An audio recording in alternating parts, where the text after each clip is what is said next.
Greetings all, and welcome to the 27th episode of TM Technical Movement. For today, we'll be taking a look at the counter, Mach Punch, Dynamic Punch, Focus Punch, Sky Uppercut, Hammer Arm, Drain Punch, Power Up Punch, Flying Press, Body Press, and Final Gambit attacks.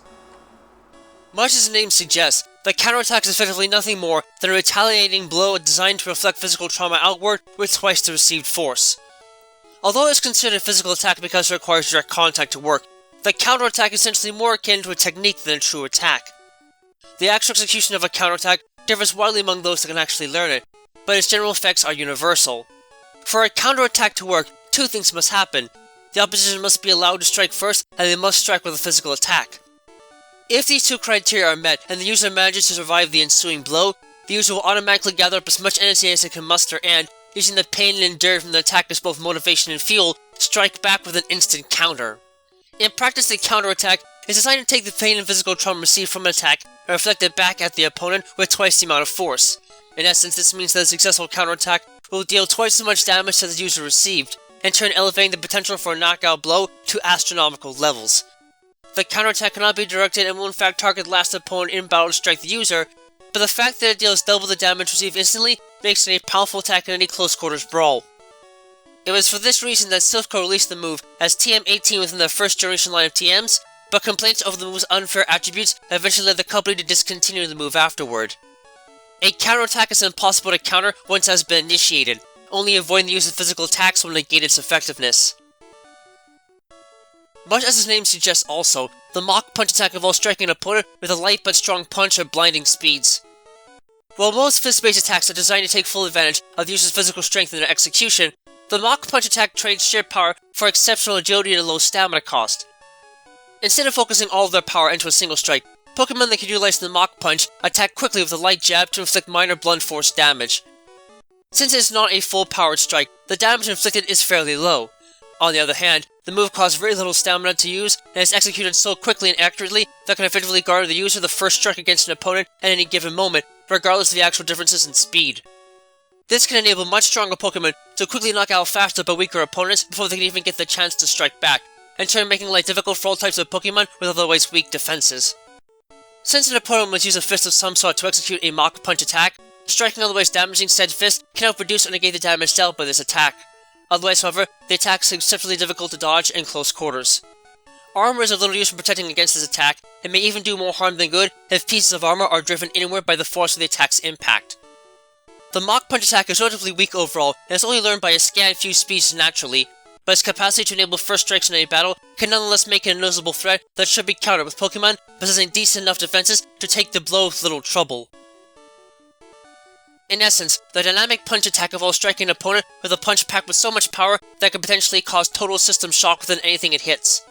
The Dynamic Punch attack is a good example of what happens when the threshold between power and accuracy is passed completely and utterly. The Dynamic Punch is essentially a power-packed punch the user takes a great deal of time and energy to first prepare before lunging out at a target.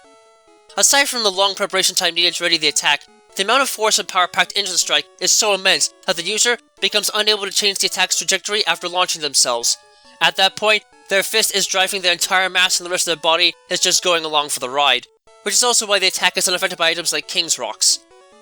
As such, the Dynamic Punch attack is extraordinarily inaccurate and pointless to use in most cases. However, aside from relatively high damage potential, the Dynamic Punch attack does come with one other impressive feature, the capacity to instantly inflict confusion. Whenever a Dynamic Punch actually hits, the impact caused by the two interacting bodies is so immense that it actually generates a shockwave in the body of their opponent. This in turn causes intense physical trauma throughout the body and heavily disrupts their nerve and brain functions, causing them to be left with confusion every time the attack successfully hits them. This can make the Dynamic Punch attack a wicked strike to use in close quarters, where there is no room for error, and can be more than enough to make it appealing in the eyes of risk-takers. Silphco recognized the potential of this attack early on, and decided to release it as TM1 within the second generation line of TMs. Unfortunately, they found out later that there just weren't enough people actually willing to risk that much in battle, in turn leading into its discontinuation.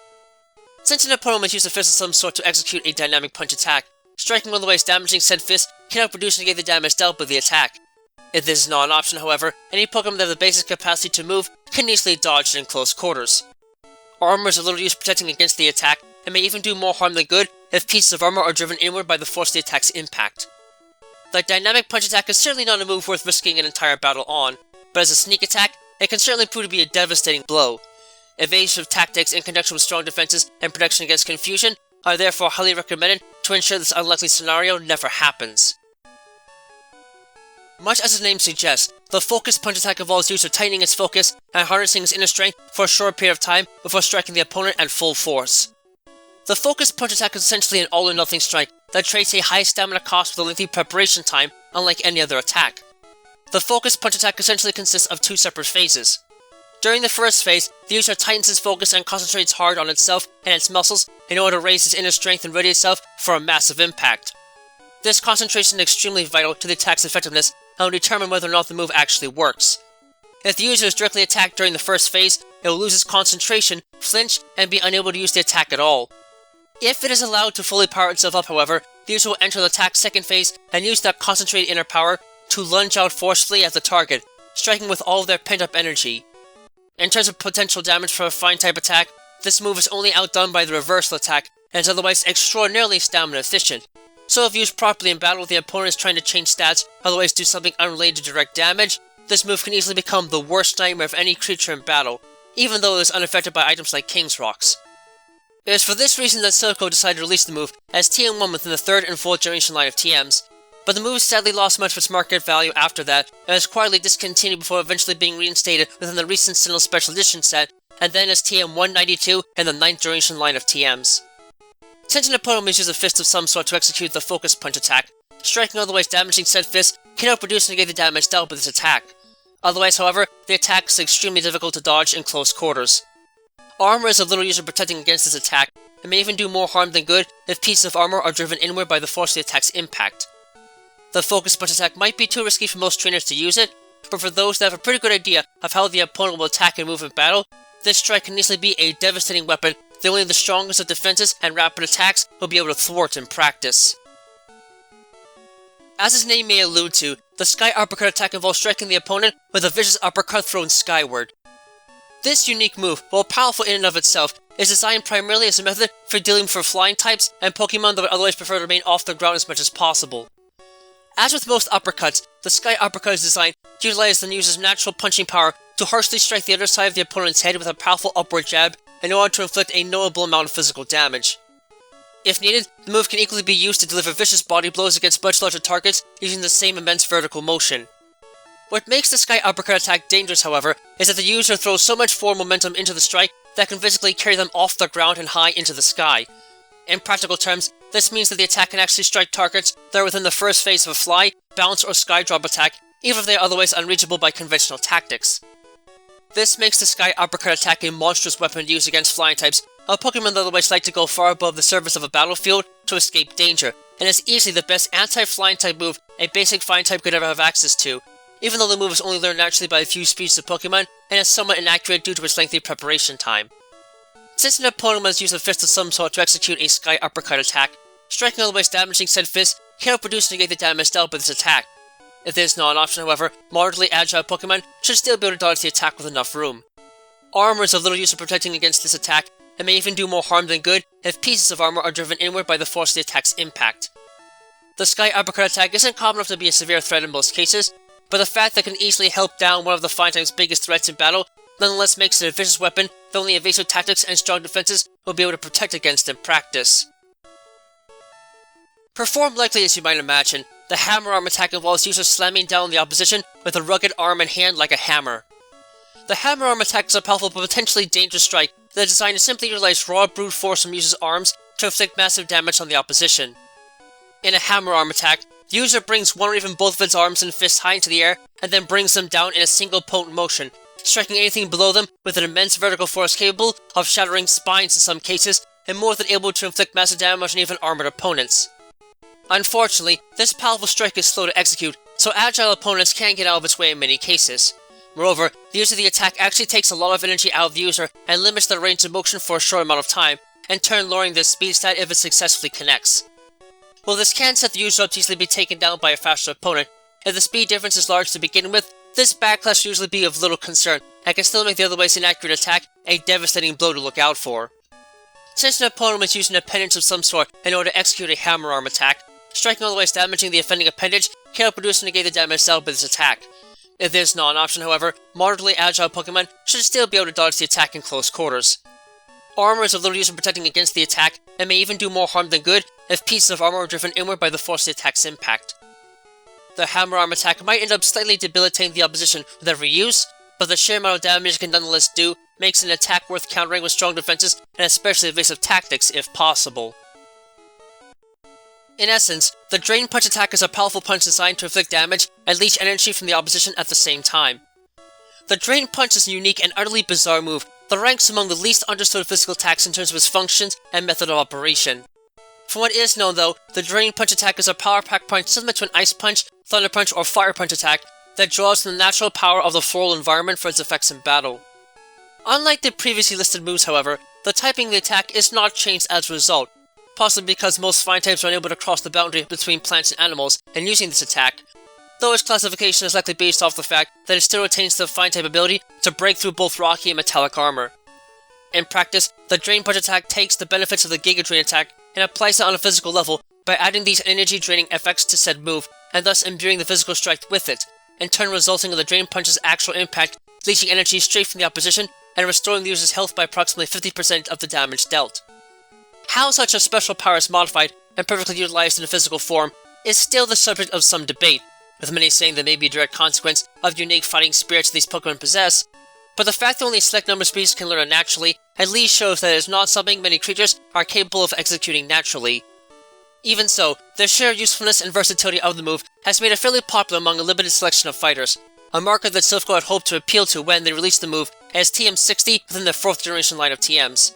Sadly, official complaints over the unfairness of the attack ultimately led to its discontinuation, though it was eventually reinstated as TM63 in the 8th generation line, TM60 once again within the recent Sinnoh Special Edition set, and as TM73 in the 9th generation line.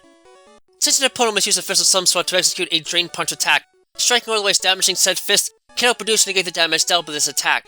Otherwise, unless attacks with recovery attributes are somehow blocked, the attack is extremely difficult to dodge in close quarters. Armor is of little use in protecting against this attack, and may even do more harm than good if pieces of armor are driven inward by the force of the attack's impact. The Drain Punch attack may no longer be a very common move to see among Pokemon in battle, and thus not an exceptional threat, but when it is available to the opposition, it is a dangerous weapon that even strong defenses will only be able to partially deal with because of its energy restoring properties, and should thus be equally countered with strong offenses to overcome its restorative properties. In effect, the Power-Up Punch attack involves user striking a target with an energy-powered fist to deal damage. This move is a unique strike generally only seen naturally among a few species of Pokemon, as a result of their capacity to use internal energy in non-traditional fashion to power their attacks in battle. At a basic level, the Power-Up Punch attack is effectively nothing more than a single, somewhat weak punch attack that draws on an internal energy source for power. In the case of Lucario, this power source is Aura, but for other Pokemon, a massive adrenaline rush creates the same effects. Every time this attack strikes the opposition, it creates a mandatory and direct feedback loop of energy that triggers an extended reaction in the user's body, increasing the rigidity of and the energy levels in its muscle tissue noticeably to give them greater attacking strength, and in turn increasing their attack stat with every single successful strike. The fact that only a few Pokemon naturally learn this attack can be a problem for some, but Silph Co thankfully saw much promise in this move and made it available to trainers as TM98 within the 6th generation line of TMs, though it proved to not be as popular as they had hoped it would be and was discontinued in the succeeding generation of TMs. It might not have a lot of power behind it, but considering the majority of Pokemon that can use TMs can learn the attack, it is more than likely to be seen among fighters that just need a little extra boost in power to take down the opposition. Since an opponent must use a fist of some sort to execute a Power-Up Punch attack, striking otherwise damaging said fist cannot produce and negate the damage dealt by this attack. Otherwise, however, the attack is extremely difficult to dodge in close quarters. Armor is of little use in protecting against the attack, and may even do more harm than good if pieces of armor are driven inward by the force of the attack's impact. The Power-Up Punch attack itself is not powerful enough to be a serious threat, but its effects on the opponent's attack stat can nonetheless be a serious problem in the long run, and should thus be countered with decent defenses and attacks and techniques that increase a Pokemon's defense stat to negate the attack's most promising attribute. Considered to be the signature attack of Hawlucha, the Flying Press attack involves user diving at an opponent from a high point in the air and slamming their entire bodies flat into the target. The Flying Press attack itself is completely unique to Hawlucha as a result of their capacity to actually attack as both powerful fighting and flying type Pokemon in the air at the same time. In essence, a Flying Press attack involves a Hawlucha flying high into the air and then rapidly diving towards the target at maximum speed. Just before the Pokemon strikes the target, however, the user spreads its wings and lower limbs wide, minimizing the deceleration caused by this movement while simultaneously increasing the surface area exposed to the target, striking them flat with a full-bodied press. This attack is highly damaging on its own, but what makes it a truly devastating strike is that the attack not only deals flying-type damage, but secondary flying-type damage as well because of the steep decline in elevation, not too similar from the effects generated by the Sky Drop attack. This unique set of mechanics changes the overall damage capabilities of the move completely, and grants a unique set of type advantages and disadvantages that no other move can even begin to touch. Moreover, this attack can have a nasty effect on Pokemon that choose to use the minimize technique for protection, as using this move will only increase the chances of the widespread strike hitting, in turn making sure the flying press attack always hits the target. In addition, because the user of said technique has minimized its body size, the amount of force delivered by the attack on a single spot will be increased by an enormous degree, effectively doubling the amount of damage it ultimately does. This attack may not be one to expect in most fights, but with a Hawlucha on one side, it is a devastating blow that can easily be abused to take down opponents that may otherwise think themselves to be safe from attack. Since an opponent must utilize his entire body to deliver a flying press attack, attacking them before impact cannot produce and negate the damage dealt with this attack. Otherwise, however, it is extremely difficult to dodge in close quarters. Strong armor in general can help reduce and negate the damage dealt with the attack, but weaker armor is unlikely to perform as well without sustaining critical damage or failing altogether. The flying press attack is generally one that most trainers will not have to worry about seeing in most cases, but if the opposition has access to a Hawlucha, only strong defenses and an impromptu type-based counter will be able to deal this otherwise unique damaging effects. Much as the name suggests, the body press attack involves usually leaping and smashing the entire body forcefully onto an opponent with a full mass of their body concentrated into a small area. This move generally involves user leaping a short distance into the air before slamming down onto an opponent with the full weight of its body, intentionally concentrating the mass into a very small area instead of spreading it out as one might see in a body slam attack. Unlike something like a tackle attack, the hoisting of the user's entire mass into the air effectively allows them to press down on an opponent with more force than what could normally be generated by any simple charging strike, primarily thanks to the effects of gravitational acceleration. Since the move can usually be executed rather quickly, it is normally impossible to avoid this simple strike in close quarters, and considering how powerful it is, even as a seemingly basic strike, this can quickly become a frustrating move for any trainer that has to deal with it. What really makes the attack stand out though, is the fact that because it concentrates its force in a small area, not only is the attack slightly more powerful than a body slam attack, but it also means it is perfect for cracking through most types of armor, thus making it a fine type move in damage application, even if this is at the cost of greater stamina required to use the move. More importantly, this unique attack, which is only learned naturally by a few Pokemon, uses gravity alone from a short height as a sole focusing force, and thus not require any real input from the user, instead of relying on the hard outer portions of their forms, or just the immense size of their entire mass, to deal damage. In practice, this means that the damage the attack deals is not dependent upon the user's attack stat, but instead their defense stat, letting whatever armor they have from their body, if any, to be the source of the attack's impact force. This unique power makes the move the perfect weapon when used by heavily armored Pokemon, and a sneaky tactical strike that can make Pokemon like Steelix incredibly formidable foes. And while its appearances might be limited in most stage usage, as TR99 in Difficult's 8th generation line of TMs, and TM89 in the 9th generation line of TMs, it is still a dangerous weapon that can give armored Pokemon with weaker offenses a way to seriously fight back against the opposition. Since an opponent must utilize his entire body to deliver a bodied press attack, attacking them before impact cannot produce and negate the damage dealt by the attack. Otherwise, however, it is extremely difficult to dodge in close quarters. Armor is of little use for protecting against this attack, and may even do more harm than good if pieces of armor are driven inward by the energy applied in the attack's impact. The body press attack may not automatically seem like a threat, even with a great damage potential, but with the capacity to crush those that underestimate the physical defenses of the move's user, it is a powerful strike that should be countered with strong physical defenses at all times, if only to at least attempt to reduce the incredible power this attack can be wielded with when used by the most heavily armored of fighters. In effect, the final Gambit attack involves user utilizing whatever energy he has left to deliver an armor-piercing blow that deals damage based on their current energy reserves before fainting.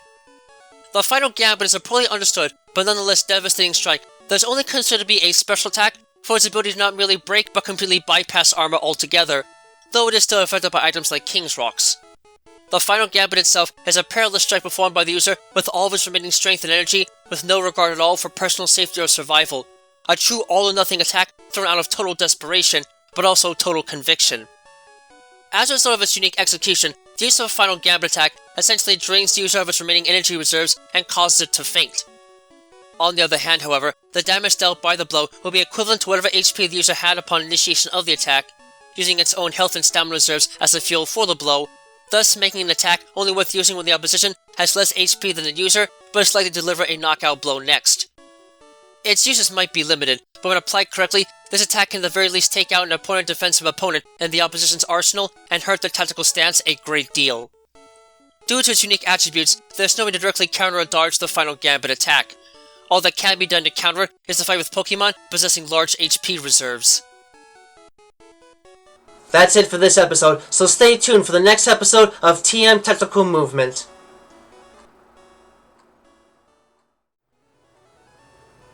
Thank you all for watching this video. It always brings me great joy to see others enjoying the work I do to try and make the world of Pokemon and the fascinating creatures that lay inside of it feel as real as they possibly can.